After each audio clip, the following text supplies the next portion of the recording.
ভাই নাসেরের বয়স 21 বছর, মেজ ভাই নওরোজের 18 বছর আর ছোট ভাই নাদালের বয়স 16 বছর। একদিন তাদের বাবা তিনজনকে নিজের কাছে ডাকলো এবং অনেক আদর করার পর বলল, আমার কলিজার টুকরা সন্তানেরা, আমার মৃত্যুর পর তোমাদের কাছে যে সম্পদ থাকবে তা বেশি দিন চলবে না। আমি তোমাদের জন্য যা করার করেছি, আমার কাছে এর চেয়ে বেশি আশা করো না। আমি তোমাদের 3টি গুণ দিয়েছি। প্রথমত, তোমাদের স্বাস্থ্যবান ও শক্তিশালী বানিয়েছি। দ্বিতীয়ত, তোমাদের অস্ত্র চালানো শিখিয়েছি এবং তোমরা দক্ষ সিপাহী হয়েছ। আর তৃতীয়ত, কাউকে ভয় না পাওয়া শিখিয়েছি, যা তোমাদের সাহসী বানিয়েছে। আর এখন আমি তোমাদের 3টি উপদেশ দিচ্ছি। এগুলো শুনে রেখো এবং সবসময় মনে রেখো। সবসময় সৎ থেকো, তাহলে ঝামেলা থেকে দূরে থাকবে। পরিশ্রম করতে কখনো পিছপা হইও না, তাহলে আরামে ও শান্তিতে বাঁচবে। আর দান খয়রাত করো, তাহলে তোমাদের কখনো লজ্জিত হতে হবে না। বাকি সব চিন্তা তোমরা নিজেরাই করো। আমি তোমাদের জন্য 3টি ঘোড়া তৈরি রেখেছি, কালো, বাদামি আর খাকি রঙের। তোমাদের থলেতে এত খাবার ভরে দিয়েছি যা 1 সপ্তাহের জন্য যথেষ্ট হবে। এখন তোমরা সফরের জন্য রওনা হয়ে যাও। পৃথিবী ঘুরে দেখো। যতক্ষণ পৃথিবী না দেখবে ততক্ষণ তোমরা মানুষ হতে পারবে না। যাও এবং নিজেদের ভাগ্য পরীক্ষা করো। তোমাদের যাত্রা শুভ হোক আমার সন্তানেরা। বাবা এতটুকু বলে সেখান থেকে উঠে চলে গেল। 3 ভাই সফরের প্রস্তুতি নিতে লাগলো এবং পরের দিন সকাল হতেই তারা সফরে বেরিয়ে পড়ল। তারা সারা দিন সফর করল এবং নিজের বাড়ি থেকে অনেক দূরে চলে গেল। সন্ধে হলে তারা এক জায়গায় বিশ্রামের জন্য থামল। তারা ঘোড়া থেকে নামলো, খাবার খেলো এবং ঘুমানোর প্রস্তুতি নিতে লাগলো। জায়গাটা খুব নির্জন আর শুনশান ছিল। 3 ভাই ভাবলো যে এখানে 3 জনের একসাথে ঘুমানো ঠিক হবে না। তারা সিদ্ধান্ত নিল যে 3 ভাই রাতটাকে 3 ভাগে ভাগ করে নেবে এবং একজন একজন করে পাহারা দেবে। তারা তাই করল। সবার আগে বড় ভাই নাসের পাহারা দিতে লাগলো এবং বাকি 2 জন শুয়ে ঘুমিয়ে পড়ল। নাসের অনেকক্ষণ বসে তলোয়ার নিয়ে খেলতে লাগলো এবং ভাইদের পাহারা দিতে লাগলো। জ্যোৎস্না রাত ছিল, চারদিকে নিস্তব্ধতা ছেয়েছিল এবং পুরো পরিবেশ ঘুমে আচ্ছন্ন ছিল। হঠাৎ একটা শব্দ হলো এবং নাসের তলোয়ার হাতে সতর্ক হয়ে দাঁড়িয়ে গেল। যেখানে 3 ভাই থেমেছিল তার থেকে কিছুটা দূরেই একটা জঙ্গল ছিল, আর সেখানে এক সিংহ তার গুহায় শুয়েছিল। মানুষের গন্ধ পেয়ে সেই সিংহ গুহা থেকে বের হয়ে খোলা ময়দানে চলে এলো। নাসের যখন সিংহটাকে দেখল, সে না ভয় পেল না ঘাবড়ালো। তার বিশ্বাস ছিল যে সে সিংহের মোকাবিলা করতে পারবে, কিন্তু তার চিন্তা ছিল ভাইদের ঘুম নিয়ে। সে একদিকে দৌড় দিল এবং সিংহ তার পিছু নিল। কিছুটা দূরে গিয়ে নাসের পেছনে ঘুরে সিংহের থাবায় তলোয়ার দিয়ে আঘাত করল। জখমি সিংহ গর্জন করে তার ওপর ঝাঁপিয়ে পড়ল। নাসের পিছিয়ে গেল এবং নিজের তলোয়ার দিয়ে সিংহের বাম থাবায় জোর আঘাত করল। সিংহ আরেকবার নিজের সব শক্তি দিয়ে সেই বাহাদুরের ওপর ঝাঁপিয়ে পড়ল, কিন্তু নাসের তাকে আবার ধোঁকা দিল, আর এবার সে পুরো শক্তি দিয়ে সিংহের মাথায় তলোয়ারের কোপ বসালো। সিংহ ওখানেই পড়ে গেল এবং সাথে সাথে মারা গেল। নাসের সিংহের চামড়ার একটা টুকরো কেটে নিল এবং নিজের জামার নিচে কোমরে বেঁধে নিল। তারপর সে তার ভাইদের কাছে এসে এমনভাবে এসে বসল যেন কিছুই হয়নি। কিছুক্ষণ পর নাসেরের পাহারার সময় শেষ হয়ে গেল। সে শুয়ে পড়ল আর তারপর নওরোজ পাহারা দিতে লাগলো। তার পাহারার সময় কোনো দুর্ঘটনা ছাড়াই কেটে গেল। তারপর 3য় ভাই নাদালের পালা এলো। তার সময়েও তেমন কিছু ঘটল না এবং সারা রাত এভাবেই কেটে গেল। সকাল হলে 3 ভাই ঘোড়ায় চড়ে সামনে এগিয়ে চলল। তারা পুরো দিন চলতে থাকলো এবং এক লম্বা পথ পাড়ি দিল।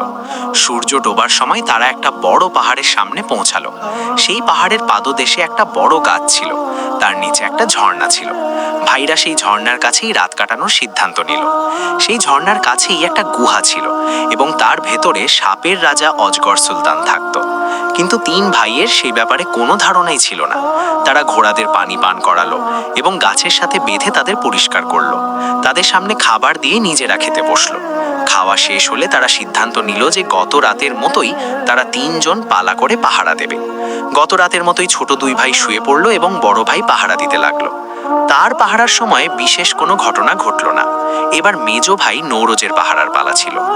জ্যোৎস্না রাত ছিল এবং চারদিকে পিনপতন নীরবতা। কিন্তু কিছুক্ষণ পরেই সেই গুহা থেকে সেই অজগর সাপ বের হলো। সে বিশাল ফনা তুলে ফোঁস ফোঁস করতে করতে ঝর্ণার দিকে এগোতে লাগলো। কিন্তু নওরোজ একটুও ভয় পেল না।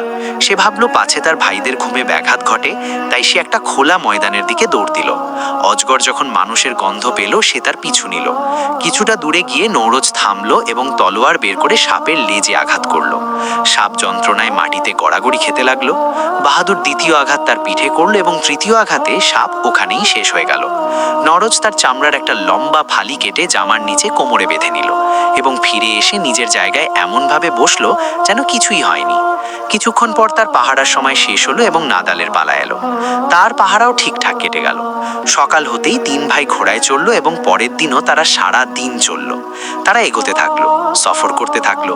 পাহাড় পর্বত পার হয়ে তারা এক টিলার কাছে পৌঁছালো। সেখানেই রাত কাটানোর সিদ্ধান্ত নিয়ে তারা থামলো, কারণ আকাশে মেঘ জমেছিল এবং রাত ছিল অন্ধকার। তাই তারা আগুন জ্বালিয়ে নিল এবং বসে খাবার খেতে লাগলো। নিয়ম মতো ছোট দুই ভাই শুয়ে পড়লো এবং বড় ভাই পাহারা দিতে লাগলো। এরপর মেজ ভাইয়ের পালা এলো। তারপর সেও শুয়ে পড়লো এবং ছোট ভাই নাদাল পাহারা দিতে লাগলো। প্রথমে ছোট ভাই নাদাল অনেকক্ষণ বসে পাহারা দিল। চারদিকে অন্ধকার ছিল, কিছুই দেখা যাচ্ছিল না। তাই নাদাল চোখ বন্ধ করে কান খোলা রেখে বসে রইল। মাঝে মাঝে সে চোখ খুলে এদিক ওদিক দেখতো, আবার চোখ বন্ধ করে বসে পড়তো। একবার সে চোখ খুলে দেখলো আগুন নিভে গেছে। আগুন আবার জ্বালানো দরকার। সে এটা ভেবে সেই টিলার ওপর উঠলো এবং এদিক ওদিক তাকাতে লাগলো যদি কোথাও আগুন দেখা যায়। হঠাৎ দূরে কোথাও একটা প্রদীপের আলো মিটমিট করতে দেখলো। সে টিলা থেকে নামলো এবং ঘোড়ায় চড়ে সেদিকে রওনা দিল। অনেকক্ষণ চলার পর সে এক একলা নির্জন বাড়ির কাছে পৌঁছালো। সে ঘোড়া থেকে নামলো এবং পায়ের আঙুলে ভর দিয়ে হেঁটে তার কাছে গিয়ে দাঁড়ালো। সে জানালা দিয়ে ভেতরে উঁকি দিল। ভেতরে আলো ছিল এবং ঘরের মাঝখানে চুলায় রান্না হচ্ছিল। আর তার চারপাশে প্রায় 20 জন লোক বসেছিল। তাদের চেহারা ছিল ভয়ঙ্কর এবং চোখগুলো বড় বড় ছিল। মনে হচ্ছিল তারা কোনো ষড়যন্ত্র করছে, চোর ডাকাত মনে হচ্ছিল। নাদাল মনে মনে ভাবল, যদি এদের এভাবে ছেড়ে চলে যাই তবে এটা একজন ভালো মানুষের জন্য ঠিক হবে না। চলো বুদ্ধির খেলা খেলি। এমন কিছু করি যাতে এদের মাঝে থেকে এদের মতলব জানতে পারি, এবং এমন কিছু করি যাতে এদের ওপর আমার বিশ্বাস জন্মায় আর সুযোগ বুঝে নিজের কাজ করে দিই। সে দরজা খুলে ঘরের ভেতর ঢুকলো। একজন অচেনা লোককে ভেতরে আসতে দেখে সব ডাকাত চমকে গেল এবং অস্ত্র হাতে নিল। নাদাল ডাকাত সর্দারকে উদ্দেশ্য করে বলল, হুজুর, আমি আপনার নগণ্য গোলাম। আমি অনেক দূরের এক শহর থেকে এসেছি। এতদিন আমি ছোটখাটো কাজ করতাম, কিন্তু আমার ইচ্ছে ছিল কোনো দলে যোগ দেওয়ার। হঠাৎ আমি আপনাদের খোঁজ পেলাম আর এখানে চলে এলাম। এখন আপনারাই আমার ভরসা। দয়া করে আমাকে আপনাদের দলে নিয়ে নিন। হুজুর, আমার বয়সের দিকে তাকাবেন না। আমার অনেক গুণ আছে। আমি সুড়ঙ্গ খুঁড়তে পারি, গোয়েন্দাগিরি করতে পারি আর এদিক ওদিকের খবর জোগাড় করতে পারি। আমি আপনাদের কাজে আসব। নাদাল এমনভাবে চাল চলল যে ডাকাত সর্দারের তাকে বিশ্বাস হয়ে গেল। ডাকাত সর্দার নাদালকে বলল, তুমি খুব ভালো করেছো যে এসেছো। এসো, এখানে বসো। নাদাল সামনে গেল, কুর্নিশ করে সালাম দিল এবং তাদের কাছে বসলো। রান্না শেষ হলে সবাই খেলো। সেই রাতে তারা রাজার মহলে ডাকাতি করার পরিকল্পনা করেছিল। খাওয়া দাওয়ার পর সবাই ঘোড়ায় চড়ল এবং রওনা দিল। নাদালও তাদের সাথে ছিল। কিছুক্ষণ পর তারা রাজার বাগানের কাছে পৌঁছালো। পরামর্শ করতে লাগলো যে ভেতরে কিভাবে ঢোকা যায়। অবশেষে তারা সিদ্ধান্ত নিল যে সবার আগে নাদাল দেওয়াল টপকে দেখবে যে প্রহরীরা ঘুমাচ্ছে নাকি জেগে আছে। যদি তারা ঘুমিয়ে থাকে তবে এক এক করে সব ডাকাত বাগানে নামবে এবং একসাথে মহলে ঢুকবে। ডাকাতদের সাহায্যে নাদাল দেওয়াল টপকালো এবং বাগানে ঘুরে দেখলো যে সব প্রহরীরা গভীর ঘুমে আচ্ছন্ন। বাগানের মাঝখানে 2 চাকার বড় ঘোড়ার গাড়ি ছিল। সেটা টেনে এনে দেওয়ালের কাছে দাঁড় করালো এবং ডাকাতদের ইশারা করলো যে খুব ভালো সুযোগ। তারপর এক এক করে সব ডাকাত দেওয়াল টপকাতে লাগলো। প্রথম ডাকাত যখন দেওয়ালের ওপর উঠে নিজের মাথা নিচের দিকে ঝোঁকালো, নাদাল তার ঘাড়ে তলোয়ারের কোপ দিল। তার মাথা কেটে বাগানে পড়লো এবং তার মরা দেহ টেনে বাগানে ফেলে দিল। বাকি সব ডাকাতেরও একই দশা হলো। এরপর নাদাল সতর্কতার সাথে মহলের দিকে এগোলো। সে একটা বড় হলের সামনে পৌঁছালো। সেখানে 3টে বড় দরজা ছিল এবং সেখানে কিছু মেয়ে পাহারা দিচ্ছিল, কিন্তু তারাও আরামে ঘুমাচ্ছিল। নাদাল একটা দরজায় ঢুকলো। সে দেখলো একটা খুব সাজানো গোছানো ঘর। দামি পর্দা ঝুলছে এবং ঘরের মাঝখানে একটা সুন্দর পালঙ্কে একটা সুন্দরী যুবতী মেয়ে শুয়ে ঘুমাচ্ছে। সে খুবই সুন্দরী ছিল। নাদাল আস্তে আস্তে তার কাছে গেল এবং তার হাতের সোনার আংটি খুলে নিজের পকেটে রাখলো এবং আস্তে করে সেখান থেকে বেরিয়ে অন্য হলে পৌঁছালো। এখন এসো অন্য ঘরটা দেখে নি, সে মনে মনে ভাবলো এবং এটা ভেবে দ্বিতীয় ঘরে ঢুকলো। এই ঘরটা প্রথম ঘরটার চেয়েও বেশি সুন্দর আর সাজানো গোছানো ছিল। সব দিকে দামি পর্দা ঝুলছিল। সেখানেও ঘরের মাঝখানে একটা রূপার পালঙ্কে খুব সুন্দরী একটা মেয়ে শুয়ে ঘুমাচ্ছিল এবং তার পালঙ্কের কাছে কিছু দাসী ঘুমে বিভোর ছিল। নাদাল আস্তে করে এগিয়ে তার আঙুল থেকেও আংটি নিয়ে নিল এবং আবার হলে ফিরে এলো। এবার সে তৃতীয় ঘরের দিকে গেল।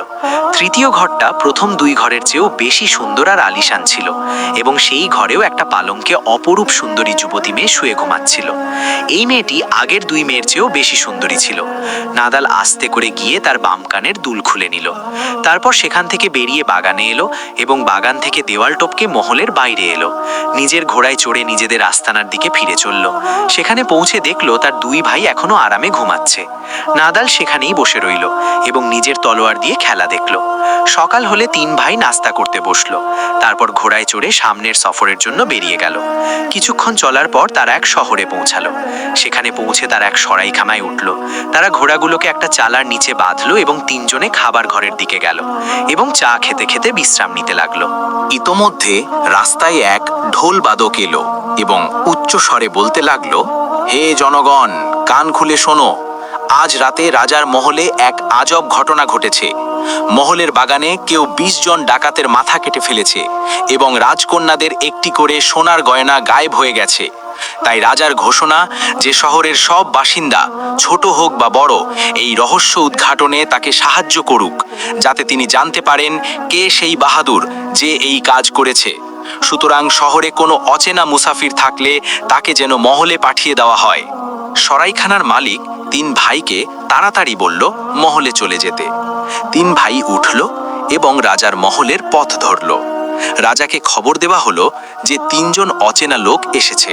রাজা বললেন তিনজনকে আলাদা আলাদা ঘরে রাখার ব্যবস্থা করতে এবং নিজের উজিরকে বললেন, তুমি ওদের থেকে রহস্য বের করো। যদি তাদের সোজাভাবে জিজ্ঞেস করা হয় তবে হতে পারে তারা কিছু বলবে না। ভালো হবে যদি তাদের একাই ছেড়ে দেওয়া হয়। তাই করা হলো। তিন ভাইয়ের সামনে দস্তরখান বিছিয়ে দেওয়া হলো এবং তাতে নানা পদের খাবার সাজিয়ে দেওয়া হলো। পাশের ঘরে রাজা আর উজির কান পেতে বসলো।